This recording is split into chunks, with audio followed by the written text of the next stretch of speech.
साथियों नमस्कार, कैसे हैं आप सभी। यदि आप यूपी टेट 2026 की तैयारी कर रहे हैं और पेपर 2 में आपने एसएसटी लिया है तो ये वीडियो आपके लिए है। साथियों हम लोग अभी तक 15 क्लास कंप्लीट कर चुके हैं। 14 क्लास हम लोग कंप्लीट कर चुके हैं। कल 14वां क्लास हम लोगों ने पढ़ा, आज क्लास 15 है। यानी आज जो वीडियो आपके पास जा रहा है वो 15वां वीडियो है, जिसमें हम लोगों ने 160 प्रश्नों को डिटेल में कर लिया है। वो प्रश्न है जो या तो पीछे एग्जाम में पूछे गए हैं, यानी प्रीवियस ईयर पूछे गए हैं, या आगे पूछे जाने की संभावना है, उसी प्रश्नों को लिया गया है। आपके एससीईआरटी और एनसीईआरटी दोनों से प्रश्न को उठाया गया है। आइए साथियों, बिना किसी भूमिका के, बिना देरी किए सीधे हम क्लास को शुरू करते हैं। उससे पहले चैनल पर नए हैं तो सब्सक्राइब करिएगा, वीडियो पसंद आए तो शेयर वेयर थोड़ा करते रहिएगा, ठीक है। देखिए साथियों, आपके सामने प्रश्न है कि एशिया की रोशनी यानी लाइट ऑफ एशिया किसे कहा जाता है। 4 ऑप्शन है, महात्मा गांधी, गौतम बुद्ध, सम्राट अशोक या दलाई लामा। साथियों आप सभी जानते हैं कि हम लाइट ऑफ एशिया यानी एशिया की रोशनी, एशिया की प्रकाश पुंज हम गौतम बुद्ध को कहते हैं। विकल्प बी सही है आपका। साथियों ध्यान रखिएगा, अगर गौतम बुद्ध की बात हो तो साथियों ध्यान रखें, गौतम बुद्ध को एशिया का ज्योति पुंज कहा जाता है, यानी लाइट ऑफ एशिया कहा जाता है। एडविन अर्नाल्ड ने बुद्ध के जीवन पर इसी नाम से एक प्रसिद्ध काव्य पुस्तक भी लिखी है। सवाल पूछा जाए लाइट ऑफ एशिया इस नाम से किसने पुस्तक लिखी है, तो एडविन अर्नाल्ड ने लिखी है। ध्यान रखेंगे, उनके विचार पूरे एशिया जैसे कि चीन, जापान, श्रीलंका, तिब्बत आदि में फैले हैं, इसीलिए उन्हें लाइट ऑफ एशिया कहा जाता है। साथियों और भी कुछ महत्वपूर्ण फैक्ट है, वो भी आप जान लीजिए। बुद्ध का जन्म लुम्बिनी यानी नेपाल में हुआ था। साथियों उन्होंने अपना पहला उपदेश सारनाथ में दिया था, जिसे धर्म चक्र प्रवर्तन कहा जाता है। साथियों कई बार एग्जाम में पूछा जाता है। प्यारे साथी ध्यान रखेंगे, गौतम बुद्ध जब घर से निकलते हैं तो बौद्ध धर्म में इसे महाभिनिष्क्रमण के नाम से जाना जाता है। बौद्ध धर्म में गौतम बुद्ध को घर त्यागने की प्रक्रिया को, घर से निकलने को महाभिनिष्क्रमण के नाम से जाना गया।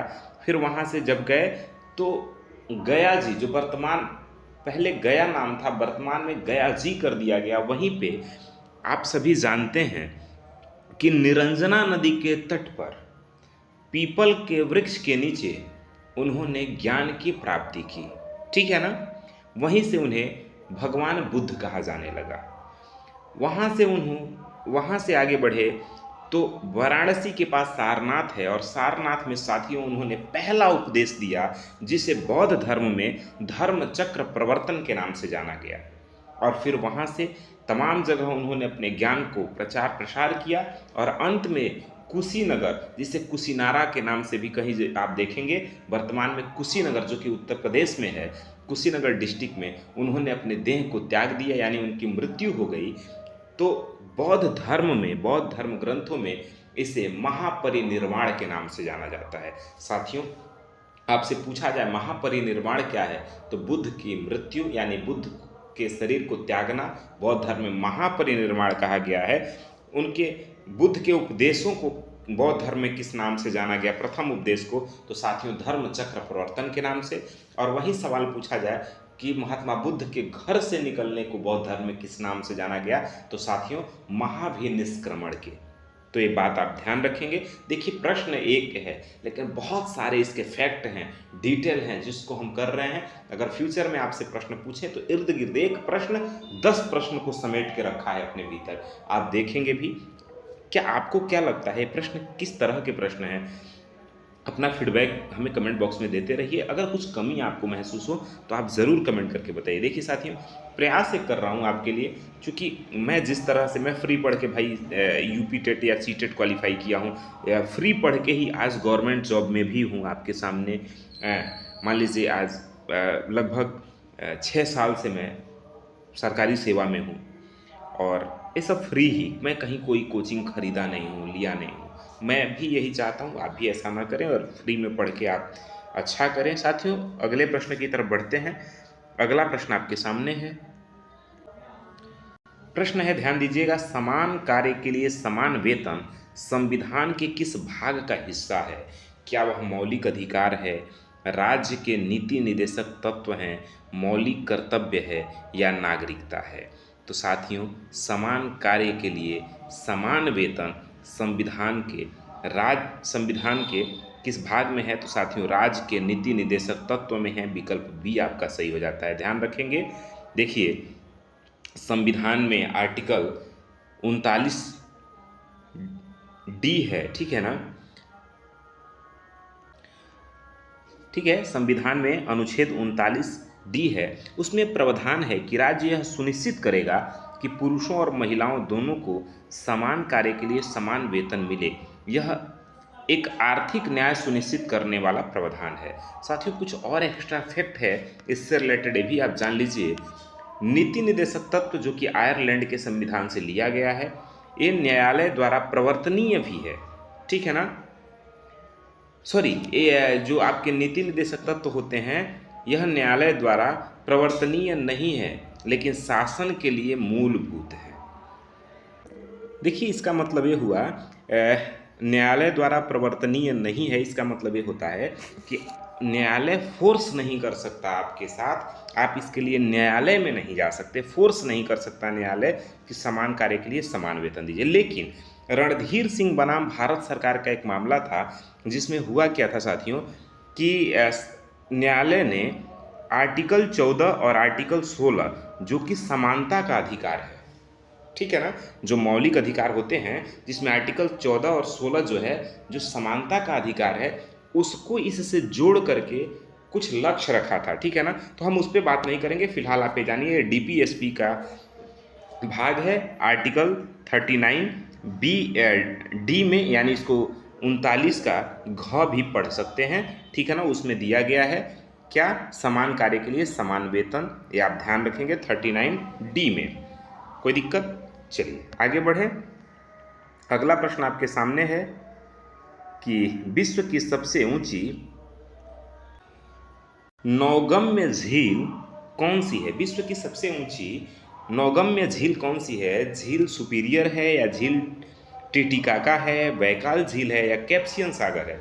प्यारे साथियों, इसका सही विकल्प ऑप्शन नंबर बी हो जाता है, यानी झील टिटिकाका जो है वह नौगम्य झील है। साथियों, है क्या इसका, समझिए विस्तार से कि दक्षिण अमेरिका के पेरू और बोल्विया की सीमा पर स्थित टिटिकाका झील जो दुनिया की सबसे ऊंची झील है, जहां बड़े जहाज या नावें चलाई जा सकती हैं, यह एंडीज पर्वतमाला पर स्थित है। यह कहाँ है? एंडीज पर्वतमाला पर स्थित है, और आपके पेरू और बोलीविया जो है उसके सीमा पर स्थित है। वह पेरू और बोलीविया कहाँ है साथियों? तो दक्षिण अमेरिका, ठीक है ना।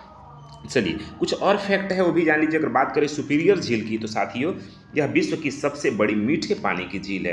कौन सी? सुपीरियर झील विश्व की सबसे बड़ी मीठे पानी की झील है। अगर हम वहीं बात करें कैप्सियन सागर की, तो मेरे प्यारे साथियों यह विश्व की सबसे बड़ी खरे पानी की झील है, ठीक है ना। किसकी बात हो रही है? तो क्षेत्रफल के दृष्टिकोण से, ठीक है ना। चलिए आगे बढ़ें अगले प्रश्न के साथ। तो अगला प्रश्न आपके सामने है, बताइएगा अलाई दरवाजा का निर्माण किस सुल्तान ने करवाया था? क्या वह इल्तुतमिश थे, अलाउद्दीन खिलजी थे, गयासुद्दीन तुगलक थे या फिरोज शाह तुगलक थे? तो प्यारे साथियों, आप सभी जानते हैं कि अलाई दरवाजा का निर्माण अलाउद्दीन खिलजी ने करवाया था। विकल्प बी आपका बिल्कुल ठीक हो जाता है। देखिए इसको बहुत ध्यान से समझिए। जो अलाउद्दीन खिलजी ने अलाई दरवाज़ा का निर्माण करवाया साथियों, वह दिल्ली में कुतुब मीनार परिसर में स्थित है। अलाई दरवाज़ा कहाँ स्थित है? तो दिल्ली में कुतुब मीनार परिसर में स्थित है। इसका निर्माण 1311 ईस्वी में अलाउद्दीन खिलजी ने करवाया था। इसे इस्लामी वास्तुकला का रत्न माना जाता है, क्योंकि इसमें पहली बार वैज्ञानिक विधि से गुंबद बनाया गया था। ये भी आपको ध्यान रखना है साथियों। कुछ और भी बातें हैं वो भी आप जान लीजिए। अलाउद्दीन खिलजी ने सीरी का किला और हजारा सितून यानी 1000 खंभों वाला महल भी बनवाया था। ये भी एक फैक्ट है, आप इसको जान लीजिए। अगले प्रश्न की तरफ बढ़ें तो अगला प्रश्न बहुत बेहतरीन आपके सामने है। इंद्रावती किस नदी की प्रमुख सहायक नदी है? इंद्रावती जो नदी है साथियों, वो किस नदी की प्रमुख सहायक नदी है? क्या वह गंगा की सहायक है, क्या गोदावरी की है, कृष्णा की है या फिर कावेरी की है? तो प्यारे विद्यार्थियों, सही विकल्प ऑप्शन नंबर बी हो जाता है, यानी गोदावरी नदी की प्रमुख सहायक नदी है इंद्रावती। ठीक है ना, ये आपको ध्यान रखना है। देखिए, अगर हम बात करें इंद्रावती नदी की, तो साथियों इंद्रावती नदी गोदावरी की एक प्रमुख महत्वपूर्ण सहायक नदी है, जो कि ओडिशा से निकलकर छत्तीसगढ़ के बस्तर क्षेत्र से बहती हुई गोदावरी में मिल जाती है। प्रसिद्ध चित्रकूट जलप्रपात इसी नदी पर स्थित है। किस नदी पर साथियों? इंद्रावती नदी पर। आइए कुछ और फैक्ट है, उसको भी आप जान लीजिए। गोदावरी को वृद्ध गंगा या दक्षिण की गंगा के नाम से भी जाना जाता है। साथियों, जो गोदावरी नदी है उसे वृद्ध गंगा या दक्षिण गंगा के नाम से जाना जाता है। यह प्रायद्वीपीय भारत की सबसे लंबी नदी है। साथियों, यह प्रायद्वीपीय भारत की सबसे लंबी नदी है, ये भी बात आपको समझना है। अगला प्रश्न आपके सामने है, बहुत बेहतरीन प्रश्न है, ध्यान दीजिएगा। ये प्रश्न कई बार एग्जामों में पूछा भी गया है कि भारतीय संविधान में विधि द्वारा स्थापित प्रक्रिया कहाँ से ली गई है? क्या वह ब्रिटेन से ली गई है, अमेरिका से, जापान से या फिर जर्मनी से?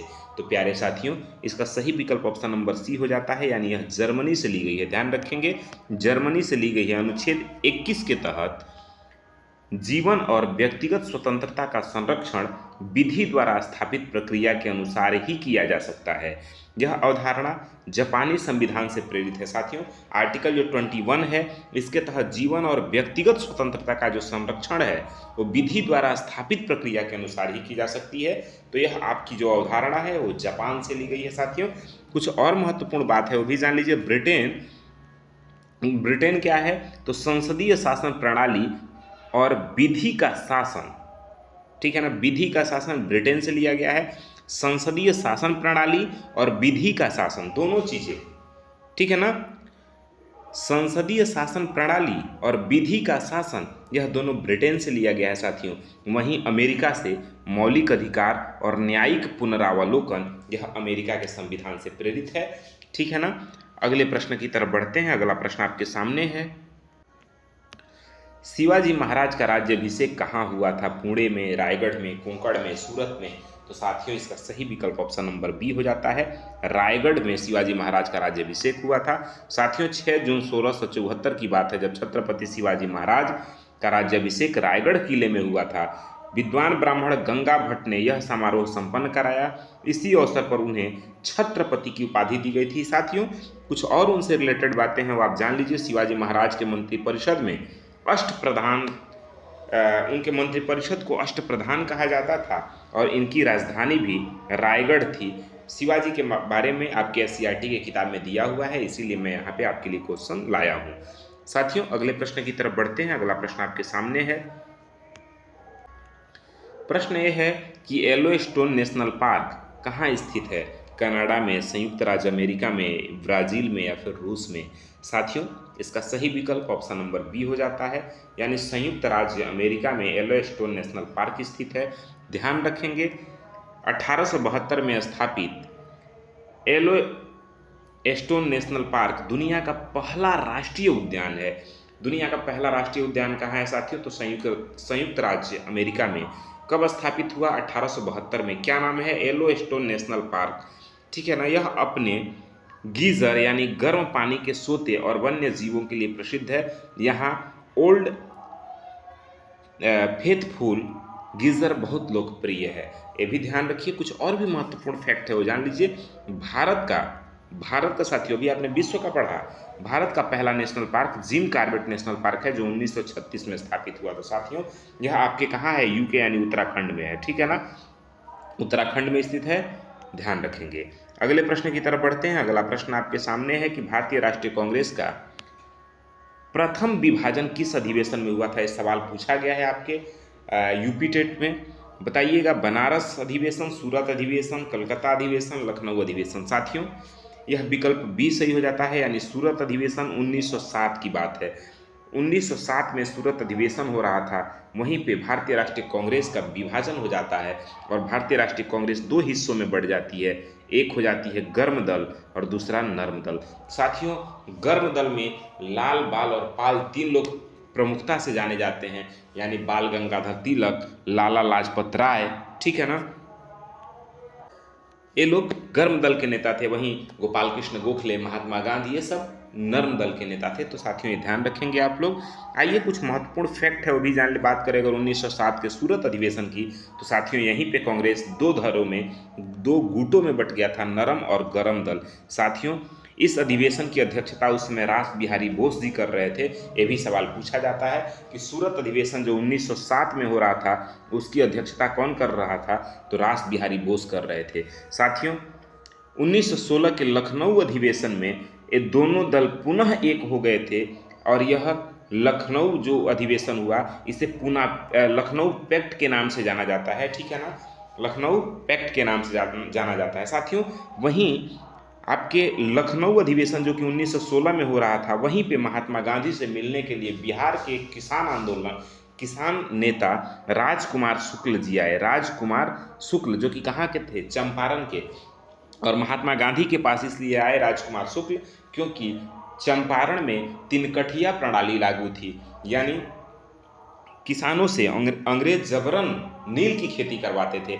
इसलिए गांधी जी को बुलाने, निमंत्रण देने राजकुमार शुक्ला लखनऊ अधिवेशन पहुंचे थे, जहां पे महात्मा गांधी ने उनके निमंत्रण को स्वीकार किया बिहार आने के लिए। तो साथियों ये भी ध्यान रखिएगा, महात्मा गांधी का पहला सफल आंदोलन, ठीक है ना, जन आंदोलन, पहला जन आंदोलन जो सफल आंदोलन रहा वह कौन सा आंदोलन था, चंपारण सत्याग्रह, ठीक है ना।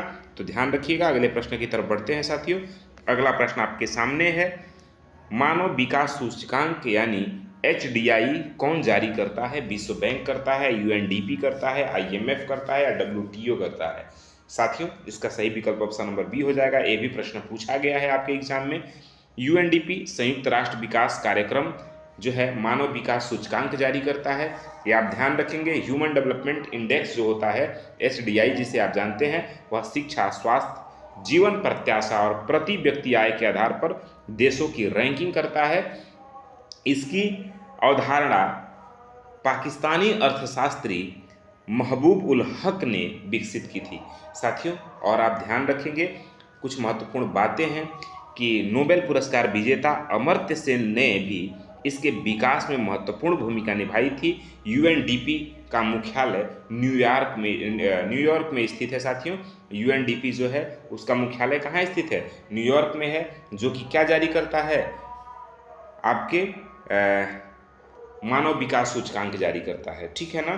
UNDP इसका मुख्यालय कहाँ है, न्यूयॉर्क में है, जिसे संयुक्त राष्ट्र विकास कार्यक्रम के नाम से जानते हैं आप। UNDP जो मानव विकास सूचकांक यानी ह्यूमन डेवलपमेंट जारी करता है इंडेक्स, ठीक है ना।